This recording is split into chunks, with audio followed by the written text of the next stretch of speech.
Thank you to the ABM for their invitation to me as an Archbishop of Central Africa, as well as the Diocese Bishop of Northern Zambia, and as well as one of the bishops in the Anglican Church in Zambia. ABM has been working in Zambia for quite a long time. Some of you might not be aware that at one point our theological college was closed for a period of 10 years. This means that we didn't have proper formation of our priests. However, one man from this country by the name of Father Charles Helms came to work in Zambia to re-establish a theological college, and he did it so well that many people were now beginning to be trained properly, and was with us for the period of 10 years. And the college has continued to run. But this could never have had happened had it not been the support of ABM and also the support of ABM by the Australian Christians. You enabled him to carry out the work. The seminary was nothing. He began to work in one house, and that's why the students used to have lectures. But now, because of your support as ABM and also your own giving, if you moved in our seminary today, it's a massive property. And it's something that people envy and admire because of your giving, because of your support. And we say thank you to all of you people in Australia for your generosity. And we say thank you to ABM for your kind-hearted as well, for encouraging Father Helms to stay on and to make sure that we have got people now who are in leadership. I can cite an example of the Bishop of Eastern Zambia, Bishop of Central Zambia, Bishop of Luapula and Mchinga. All these were trained at St. John's Seminary because of the support of ABM to Father Charles Helms. And another way through which the church in Australia has continued to help the church in Zambia is working with women, empowering them economically, sensitizing them about the gender-based violence, how they can be sensitive as to avoid certain situations, because gender-based violence comes in different forms and different situations. Some of it happens in marriages, some of this in workplaces, some of it just in the community where women are found.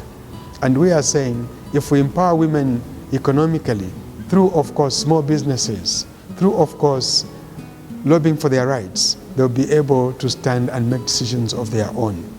And this is working very well. I cite an example in Eastern Diocese, where ABM has been sponsoring this program. It has worked very, very well. As a result, we are now expanding the same program to the Diocese of Northern Zambia, because we feel what has happened in Eastern Diocese, once replicated in other parts of the country, it will really make women feel free and encouraged and be treated with great humane. So we are saying to ABM, thank you so much. And for all of you who support ABM, we say thank you.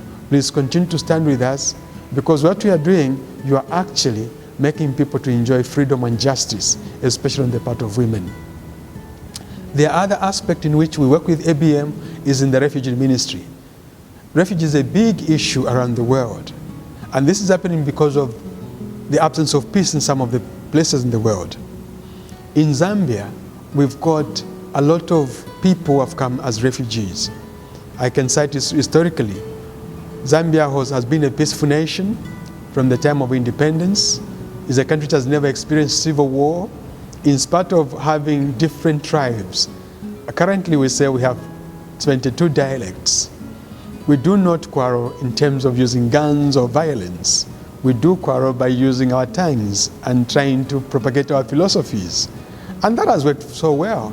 And we have been having good successive governments, in a sense that power is handed over ceremonially, where everybody rejoices, and we do not have problems whatsoever. Because of this, Zambia has been a recipient of refugees from the neighboring states. I can give you an example. When Burundi was at war, Burundians came to Zambia. When Rwandans were at war during the genocide, they came to Zambia. Congolese are still in Zambia. Angolans came to Zambia. Zimbabweans during the liberation struggle came to Zambia. South Africans came to Zambia. Namibians came to Zambia. All these countries came to Zambia because of our peacefulness. We looked after them as refugees. We supported them.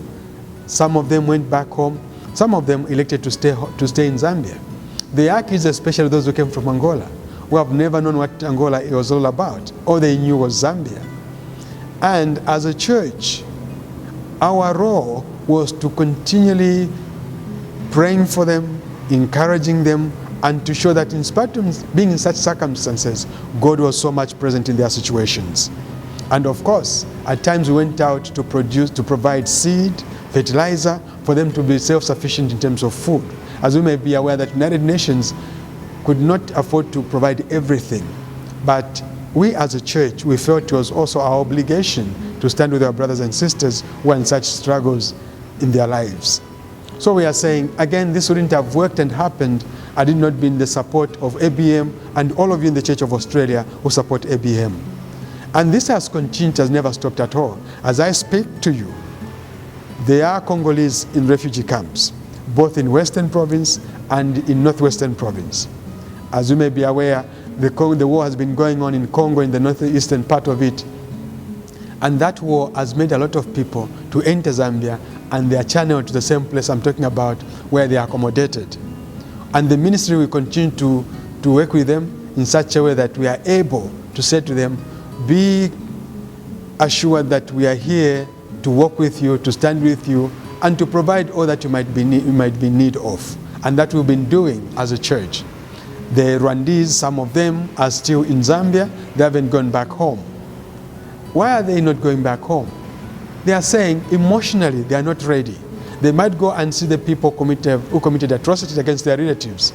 Some, they say, there could be retributions when they get back home.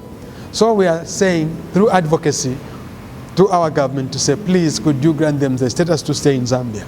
And also to lobby the United Nations to say, please, could you also make their lives easy in Zambia? You cannot send them back to Rwanda. In Zambia, they say they are very happy, they are peaceful, and they have enjoyed their stay. Therefore, this has been made possible again because of ABM. Without ABM, we wouldn't have done what we have done so far. And we say thank you again to ABM and to all of you who support ABM in Australia. Let us continue to work together because God has got us to be in missions. And one thing that you can do is just to give. You might give very small amount of money, but come and see what that money can do to the people in Zambia and those who come as refugees.